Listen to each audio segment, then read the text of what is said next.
Let's do this. The Cult of Hockey podcast by the faithful and for the faithful. I'm David Staples of the Edmonton Journal, and I'm here tonight with Bruce McCurdy. Hey, Bruce.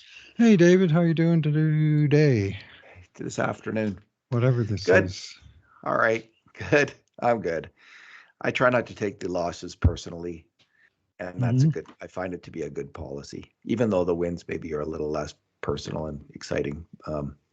Because that was one frustrating loss.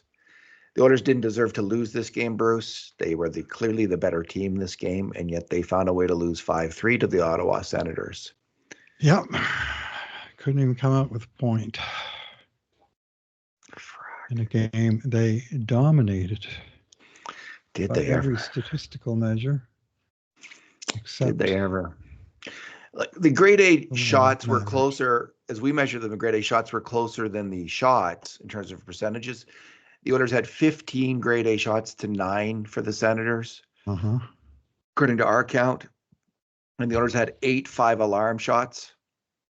The Senators just 5. Yeah. But the Senators still found a way to score, and the Oilers didn't. Some of it was goaltending. But anyway, we'll get into this in our 2 good things, 2 bad things, 2 numbers, and 1 Conundrum podcast. Bruce, what's your good thing? Yeah, I'm going to go with the opening goal of the game scored by the Oilers. I thought they came out sharp and looked like they were ready to go.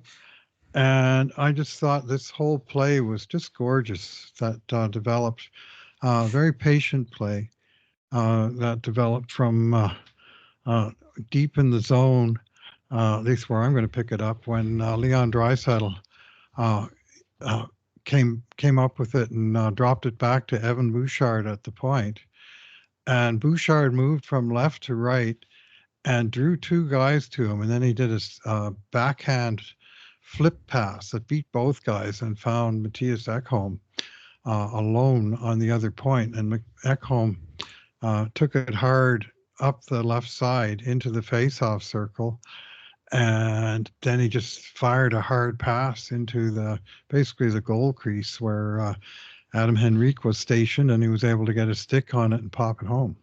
And I just thought everybody did exactly what they should do to make it look easy in the end. It wasn't easy. It was a high skilled play by Edmonton's second line in this game that opened the scoring. There was another play that I liked with Henrique in the first period. It was kind of a more of an outside shot, but he made a quick kind of move with the puck and was able to get off as he's coming in on the rush. Made a quick deke on his check and was able to get off a good hard shot outside. And he's showing a skill. He's not like a super flashy player, but he does have some skill. Bouchard now, Bruce, has 72 points in 69 games. 72 points in 69 games. Still stuck on 15 goals, where he's been for quite a while now, but he's racking up the apples. Would have been nice. Would have been nice tonight if he had one of his many shot attempts. How many 8 shot attempts? 4 on net. Yeah. Which isn't a bad, terrible ratio for someone who shoots as much as he does from the point. But yeah, it would have been nice if he had been able to find the twine. And you're right, he hasn't been pounding it in. And Bruce, I'm going to go with the next 2 goals as my good thing because they're both power play goals. And I thought the Oilers had salted the game away early in the second period. They're up 3-1. They're rolling. And they're just 2 such classic plays from this era of the Oilers in terms of goal scoring. The first one is Leon Draisaitl's executioner shot. And on this play, McDavid takes the puck down the left-hand side on the power play, puts it through someone's legs back to Bouchard at the point. Bouchard tees it up for Draisaitl, who lashes it. Absolutely lashes it into the net. It was a classic version of the executioner shot. I mean, it was one of the best ones I've seen. You just don't know how it goes in almost. Like, did it go, which shoulder did it go? I couldn't even tell if it went over which shoulder, like was it near post or far post that he found it in there.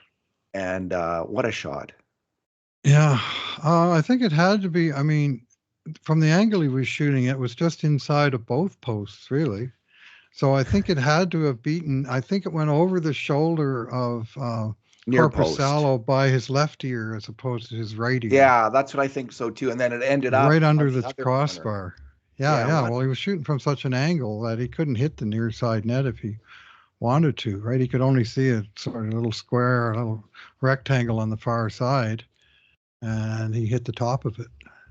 And I said in our comments, Bruce, and I mean this, and I think we can all, so long as we live or we have memories, uh, this is the kind of play from this era, from this team that we'll remember. And hopefully it'll even be more covered in glory. That it will be in some big Stanley Cup games that we're going to see this kind of goal scored in key moments in Stanley Cup games. So, but it We is have it is before. we have before it, and it is a tremendous, but never in the ultimate games. I just want to see these kind of goals in the biggest games when you win the freaking Stanley Cup. All right, and the Wow. next goal, Zach Hyman's 50th, and it was again classic Hyman at the side of the net on the power play. McDavid finds him. It's off a face-off win by Draisaitl. Bouchard puts it over to McDavid, who immediately threads a perfect pass to Hyman, who's just Johnny on the spot and jams it in. And it was the old Johnny Busick. That's how Johnny Mm-hmm. Busick used to score his goals for the Boston Bruins. And it's funny because there was a graphic on Hockey Night in Canada. I think we'd been speculating on this earlier. Who's the oldest player to score 35 goals? And here was Johnny Busick. He was 35 years of age when he had his first 50-goal season. Mm-hmm. And First and only, but yes. yeah, Busick was from Edmonton, as I Uh-huh. recall. Absolutely. Fantastic goal scorer. But so is Zach Hyman this year, 50 goals and 19 assists. That's he and McDavid have the Yeah, that's for lopsided sure. numbers. McDavid to Hyman sure seems to happen a lot more often than Hyman to McDavid. Hey, There was eh, a question if the Oilers let up a bit after that, Bruce. I think they did. Michaels. I think they all did too. I think we were all like, "Ah, this is so great. We're all Uh-huh. happy, floating on a cloud." Two-goal And I think leads. there was a bit of a let up, and that led to a goal against and um, Mhm. a weird goal against on the rush. Ottawa had Anyway, three clean odd man rushes while Edmonton was leading in the second period. One of them led to Stutz's goal that made it 3-2 just a minute 14 after Hyman's goal to take some of yeah. the sparkle off of that. And then there was two other ones where thankfully they tried to hit the short side and missed the net with both Oh, chances. that was Vinny Uh, Desharnais's bad turnover. one was a wicked bad turnover by Desharnais, and one was just inattention to detail, I'll have to call it. And so it was that was the problem in the second period. Uh, just on Johnny Busick for a minute. He was indeed from Edmonton, Alberta, born 1935. He was part of the great Edmonton Flyers squad that won the Western Hockey League double in 1954-55 when he was just turning 20 years old. And on that team with him were fellow Hall of Famers Glenn Hall in goal and Johnny Busick and Norm Ullman, all Wow. three of whom went to the NHL and became sort of immediate stars. Uh, the almost the next year. In Busick's case, it took a couple of years, and he had a career high of 31 goals at age 35, and then in 70-71, he hit for 51 goals and 116 points. That was the year that the Bruins were unstoppable. Their power play was unstoppable. And Busick did, as you say, like Hyman, he would hang around the edge of the crease. He wasn't so much a screener as he would just show up at the side of the net and deflect home a great Bobby Orr pass and Or an you know Esposito pop it in, rebound. pop it in, or an Esposito rebound, or Yeah. variations on that theme. And after that, from ages 35 to 40, he had seasons of 32, 40, 31, 29, and 36 goals.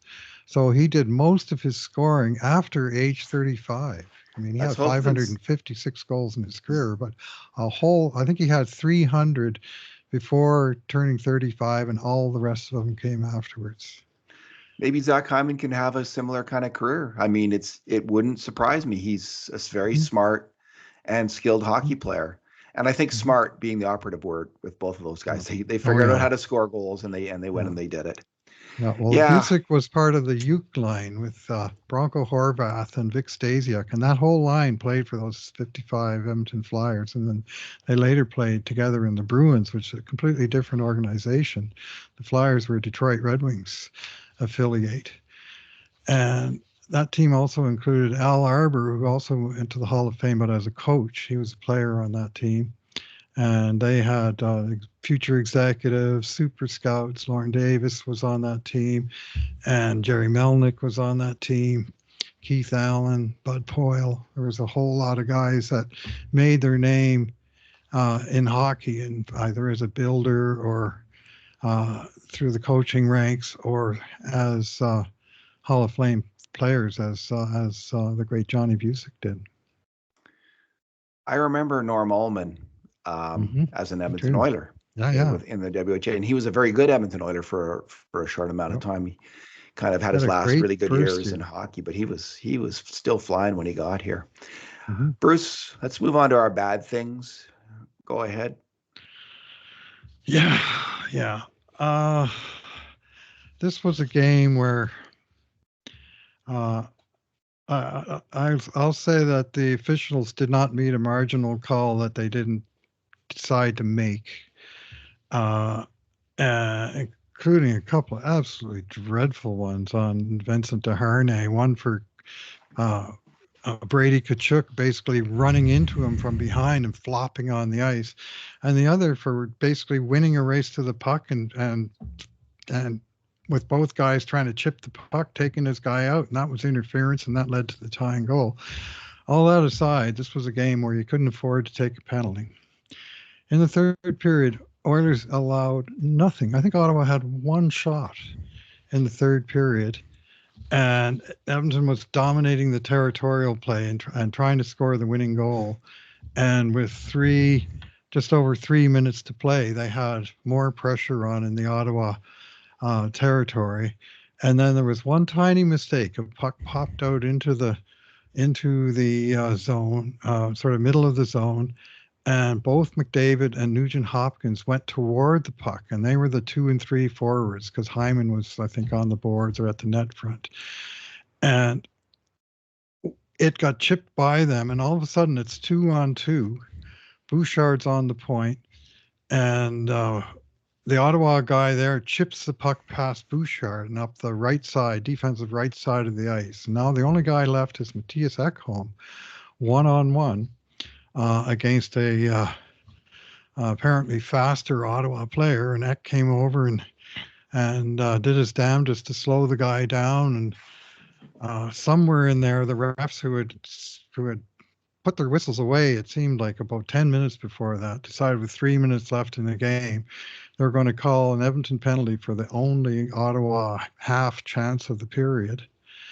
And was it a penalty? I don't know. I saw the replay 2 or 3 times. I couldn't tell if Ek grabbed the guy's stick.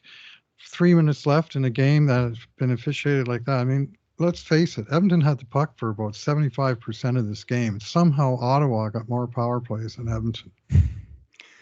I can't explain Very that other frustrating. than and Chris Knobloch was beside himself on the bench, the most I've seen after the second DeHarnay penalty in Well, it was particular. terrible call into Harney. Like, Yeah, oh, in what wretched. universe is that? Like, what is it? 2 minutes for being 6'7"? They're saying the And guy chipped the puck by him and he impeded his progress on the oh, chase into the puck. bullshit. And it's bullshit, is exactly the word for it. And those guys, Jean Hebert and Kendrick Nicholson, should be called out for doing a crummy job of this game. Oh, I'm sure the Ottawa fans like them fine. Anyway, that's as maybe. This nothing play because the Oilers, and I'm going to harken back to an old point, in a tie game in the regular season, when you got a 50-50 play, you got to go defense. And neither McDavid nor Nugent Hopkins did. And really, Bouchard didn't either. He tried to keep it in at the blue line and lost the battle. And then it's a one-on-one against, an older defenseman. And that's a tall order, and he got caught doing something. And that led to your bad thing, which I will. The bad thing was the PK because Oh, they scored 3. So they had 4 power plays, Ottawa. Edmonton killed off 1. But on the 3 others, they scored off 2 face-offs.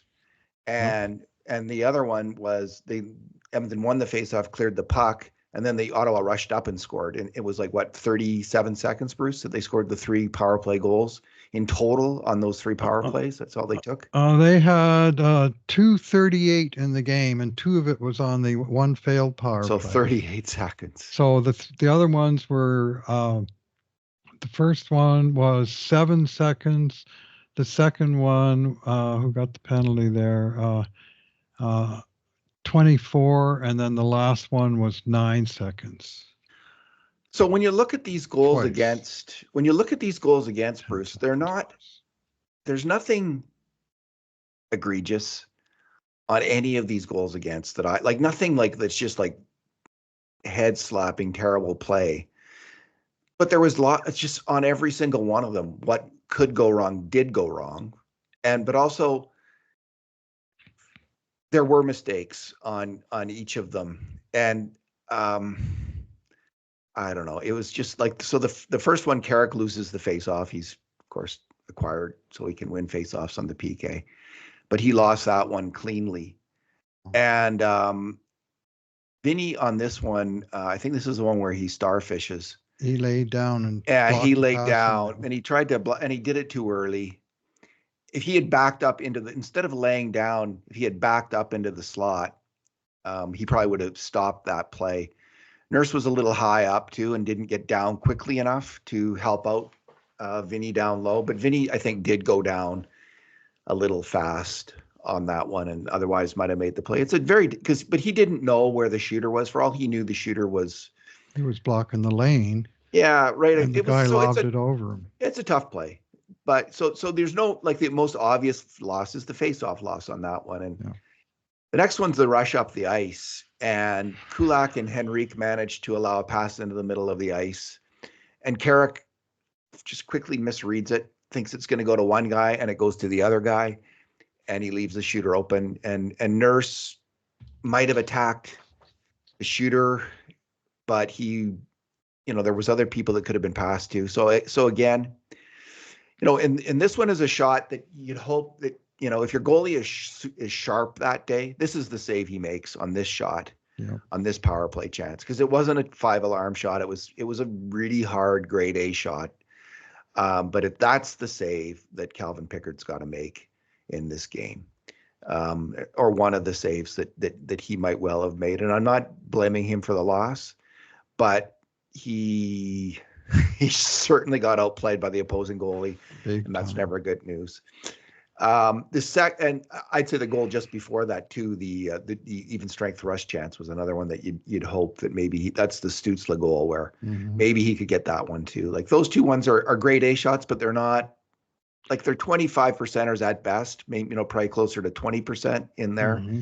And you'd hope that the goalie could get both those shots. Short side, both of them. Yeah. And in my view, all 4 of the goals were short side, although he didn't really on the 2 Chychrun goals, which were disgustingly similar to one another. Yeah. Neither time did he really have time to come over and get set, and Chychrun could just kind of beat him to the short side before he got over there, right? But all of the goals went in the short side, 2 glove side and 2 stick side. And Ottawa tried a few more shots there, and I didn't blame him for trying. The third one, I didn't really like Pickard's play on it. The winning goal. He was down on his knee, doing that thing where they're hugging the post. The guy was kind of behind the net though. And there was no chance for him then to push over fast enough and get that shot. In his position, he's just not going to ever, he's not agile. And I mean, he's not an acrobatic goalie. He's not the goalie that you want in net if you're looking for that kind of save, I don't think. Where you're charging across the net and making a dramatic save. That's not Pickard's game. And Ottawa had a number of chances like that, and he didn't stop one of them, I don't think, essentially. On the final goal, the faceoff was kind of a soft. It went to the side. Desharnais went to Desharnais and the Ottawa winger. I think it's Kachuk, or another Ottawa player. It was kind of, Desharnais was kind of doubled up on it, and Kachuk gets the puck. And the first mistake, I think, is Vinny overcommitted on Kachuk in the corner. He decided he was going to rub him out, take him out on the play. And when he did that, he took himself out of the play. And it turned out to be critical, because if he had been more conservative and hugged to the middle of the ice, Batherson, who made the pass, I believe, might have been harassed by Vinny in his big reach, and it might have changed everything. So he was too aggressive. He went for the hit, and that starts off the chain reaction. Nuge is there then on Batherson, and he kind of gets fooled a second. And so instead of attacking the player with the puck, he bent down to, block the passing lane with his stick. And he's down there for like 1 beat, 2 beats as Batherson's sizing up his pass. Meanwhile, Chychrun's doing the exact same thing he did on the other moving into the slot and just drives into when nobody's close to him. And he has a chance. It in. Batherson has all the time in the world to make this pass because Nuge isn't on him, and Nurse isn't on him either. Neither Nurse or Nuge get on the guy, and it was really more Nuge's fault than Nurse's fault. I mean, in theory, Nurse could have tried to read it and move over to cover Chychrun because Batherson's kind of covered by Nuge, but there is kind of a lane to the net for Batherson because Desharnais in the corner, and that's why I think Darnell's frozen in his spot. So it's this weird, quick, small little like it's even too much to call them mistakes almost, but they end up being mistakes. I think Nuge's play was the biggest. If Nuge had gone right to that guy and checked him, there might not be a goal there. That was the best moment to shut down that play, the most obvious moment, other than Pickard coming up with a big save. And again, because he's in that, whatever they call it, stance, hugging the post, he wasn't able to make it. So with that kind of penalty killing, I don't know, is it just bad luck? Or is this indicative of a bad penalty kill? Bit of both tonight. Well, they got 3 clean shots from guys in the slot. Yeah. And nobody was close to the shooter on any of the 3. Yeah. I mean, cross-seam passes. Yeah, or whatever. Rushing in. Nobody covering the guy. Nobody covering the passing lane. I mean, that's a bad combination. And if your goalie's not making the saves, well, that's pretty much the trifecta, isn't it? It is.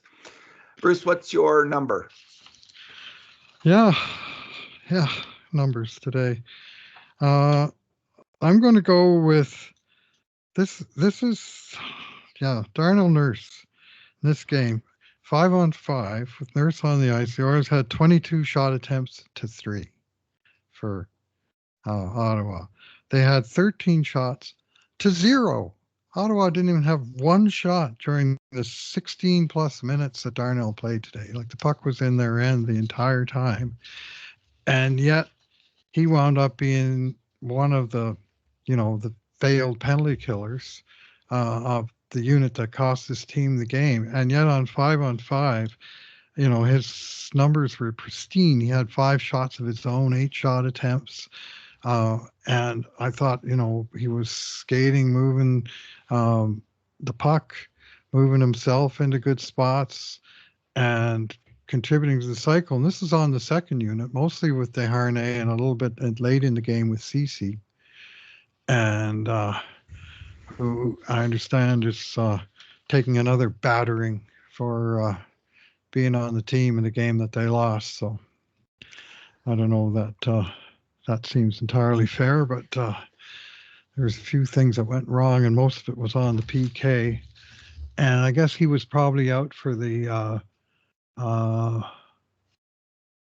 We didn't tag him with any mistakes on the PK. He was not. No. It was Desharnais and it was Desharnais and it was Kulak. Yeah, Nurse was out for all 3 goals against. He played 1:11 on the penalty kill, and Ottawa scored 3 goals. And he played 16 minutes of 5-on-5, and Ottawa didn't even get a shot on net. How's that for?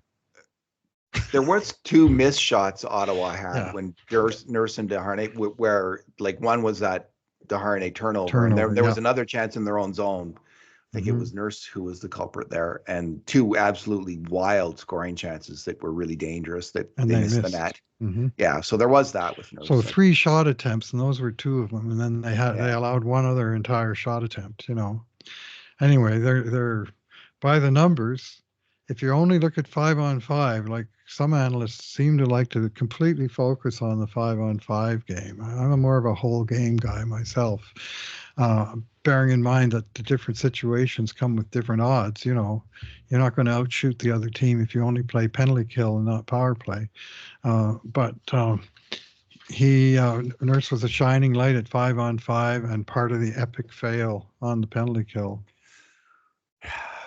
Bruce, my number is Carrick. you didn't like him losing that. Well, 1 minute and 7 seconds on the PK, 3 goals against, and we tagged him with a mistake on all 3 of them, right?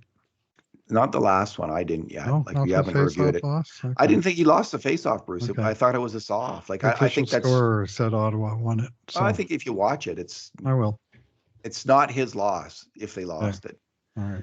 So anyway, I could be incorrect. I've sometimes. Where'd he go after? Wrong. Yeah, he went to the point because he thought it was going to be the point, and I'm not sure. I guess that's their system. Wrong point. But it might have been. Nuge was there. Nuge should have got that guy, is the truth. All right, Bruce, my number is around the Oilers' incredible 97-second shift in the third period, starting at 12:33, the offensive zone time. And in those 97 seconds, Bruce, the 5 Oilers on the ice, the McDavid line with Nugent, Hyman, and paired up with Ekholm and Bouchard. In those 97 seconds, they completed 22 passes. They won 9 battles. And really, that was the most. When you watch that shift again, they were the all dramatic over the thing is how hard they're working and winning battle after battle. 9 battles, clear battles they won. They had 3 missed shots. One of them really in tight by Nuge that was a tough one. And, of course, there was one missed penalty call. McDavid at one point went in the corner, and he was grabbed by the other guy and slowed down and almost fell over because he's Connor McDavid and strong and agile and balanced. He didn't fall down. So that was because the refs didn't want to affect the outcome of the game, David, they didn't call that one. That was a very frustrating shift, not only because of the missed penalty call, but because they had in all of that, and with all of that work and fantastic skill and passing, they couldn't get one clear shot. And it was just luck. It's just often it comes down to puck luck where that just doesn't bounce right for you in the right second. And it just didn't bounce for them because they did everything on that fantastic shift, but score a goal. Such is hockey. Bruce, our conundrum today. What do they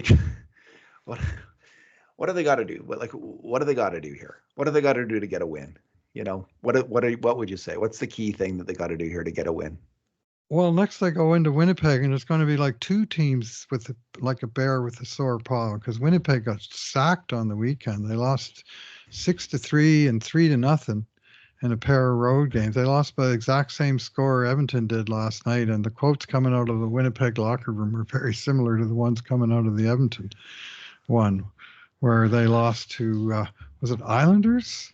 Got 6 goals on them? I mean, that's hard to do when you're a top defensive club in the league to give up 6 to the freaking Islanders. The Islanders are desperate, though, Bruce. This is one of these, we've talked about this, right? About you're playing these still desperate teams trying to make the playoffs. And that wasn't the Ottawa Senators tonight. They were just out for a skate, and it kind of looked that way. But anyway.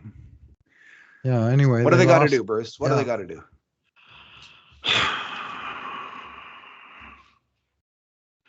Time to try another shuffle, I guess. I think this is the time for Cody Ceci to come out. I argued vehemently on his behalf this weekend that to bench him in either Toronto or Ottawa in his home province where he'd played for both teams as his first ever benching would have been really harsh and unfair to the man who's, whatever you think of his play, you can't say that he hasn't been an honest citizen that's given it for the whole 3 years that he's been here, that showed up for every game and, he gives his best effort, whatever that is. But now you've got a situation where you got 4 right defenders. One of them's racking up points every game, making mistakes, and the other 3 are not racking up points every game and also making mistakes. So you got to pick 2 of those 3. And I would suggest that Deharnay sat out a couple, Stetcher sat out a couple.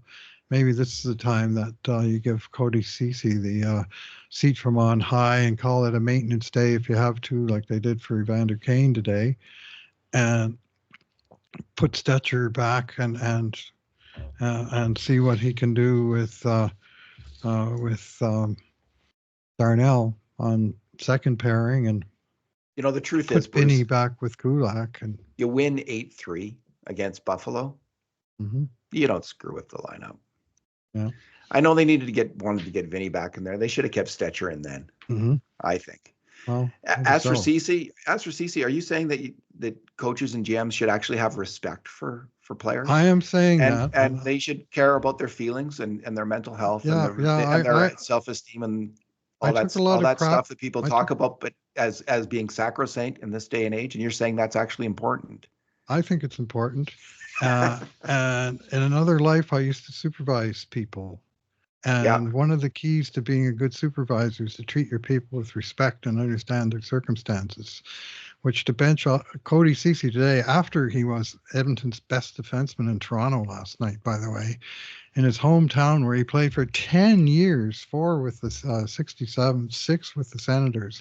And now he's come out west voluntarily, signed with the Oilers. And he plays 1 game a year in his hometown. To bench him for that game would have been gross. And it would not have been popular with CC nor with his teammates, with whom he is popular. So I said, this isn't the time to do it, but the time is coming. And now I'm saying the time is maybe here, that it's time to try the 6-man defense unit without CC and see if it's better or worse. Bruce, I completely agree with your point about respecting Cody Ceci with those games in his hometown. I think you're just bang on right. We hear hockey players talk about this, like usually when they're retired. Yep. If they see a player get benched, they'll bring up how mean that is and how I just think you're right. And I just would have taken my time getting Vinny back in the lineup till they lose.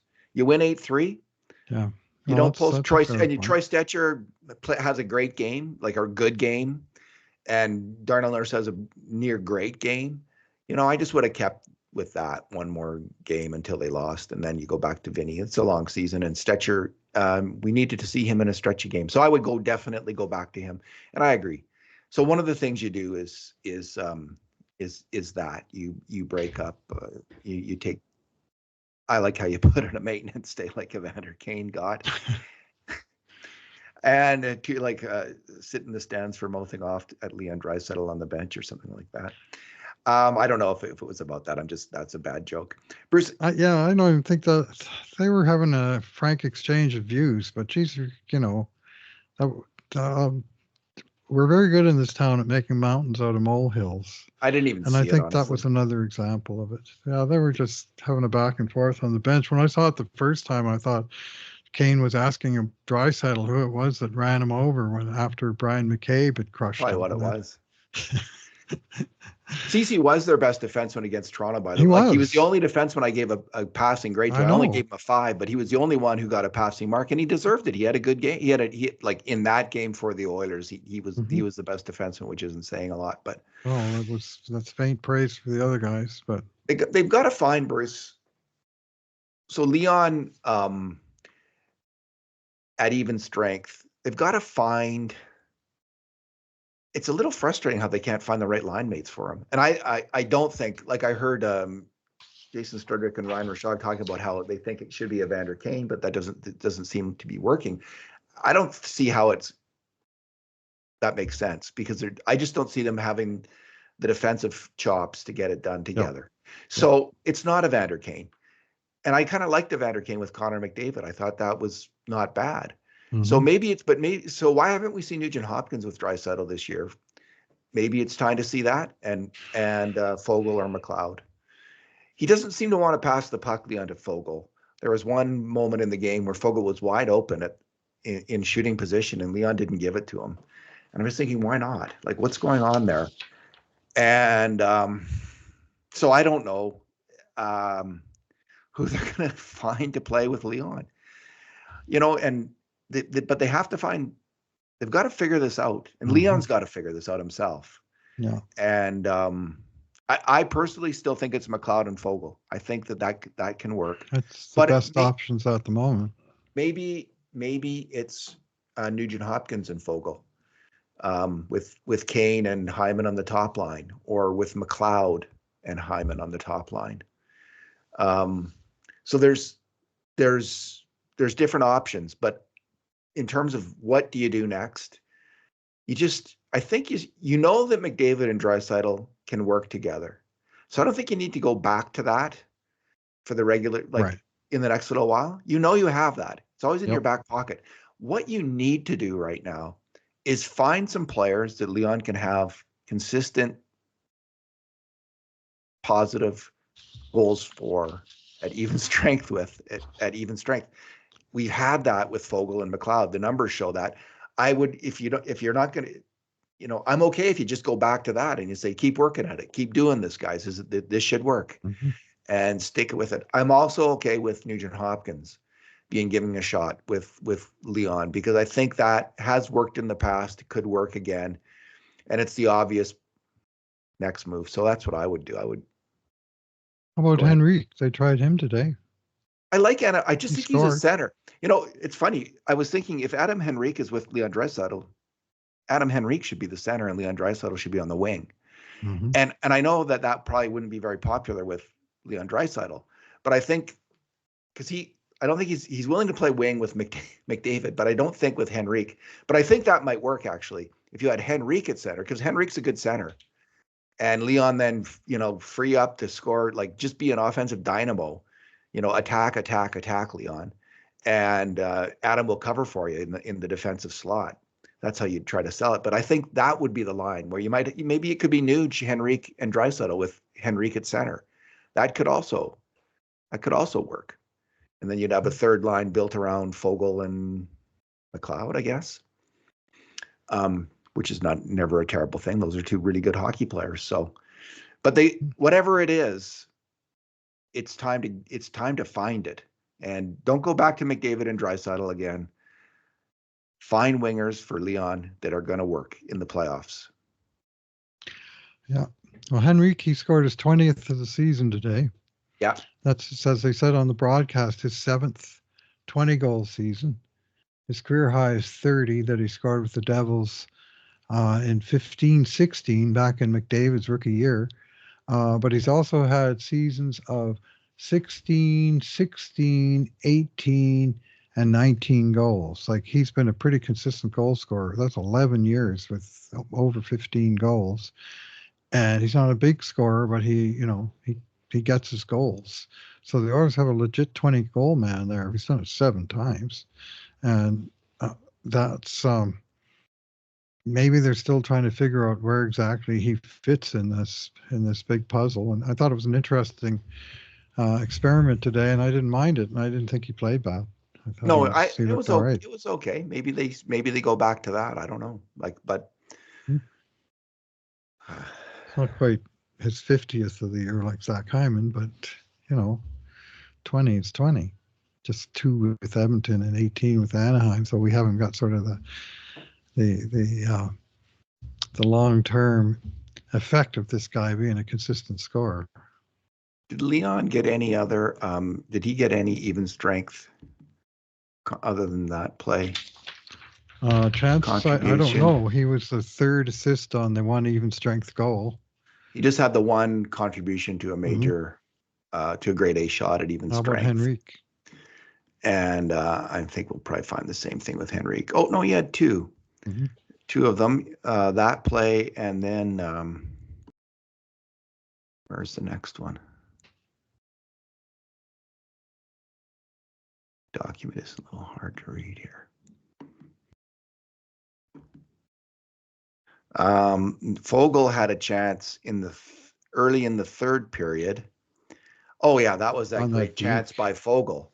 So Nurse put the shot in from the point, and Henrique kind of tipped the puck to Perry, I think, who kind of tipped the puck to Fogle, who then had a great chance to score. He deked Corpusalo, who just got a little tiny piece of it. And Corpusalo had an outstanding game, in my opinion. I don't know he had any chance on the goals. And Yeah.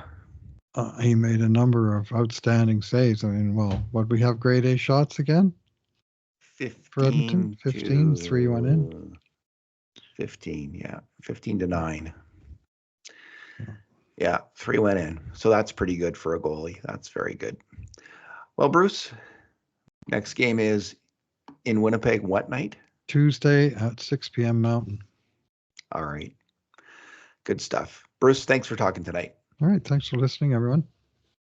And in the meantime, and in between times, this has been another edition of the Cult of Hockey podcast.